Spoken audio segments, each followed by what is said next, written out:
Hello dear viewers, welcome to my channel. In this video I'll show you run command channel or run command by Keypad in Veichi AC200 series inverter. Now run command in terminal. We want to run from Keypad. Keypad run switch does not work because need to set parameter. Okay, I show you parameter for Keypad run command. Okay, to go parameter press PRG switch.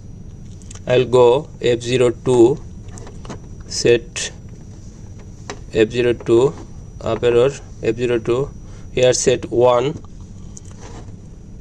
for terminal. I'll set 0 for Keypad control switching. Okay, to change the value press set switch.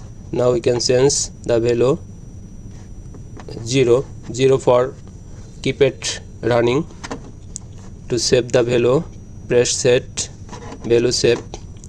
To exit from parameter PRG switch press program switch. Okay, now we can run the motor from Keypad. Forward switch is on, motor is running.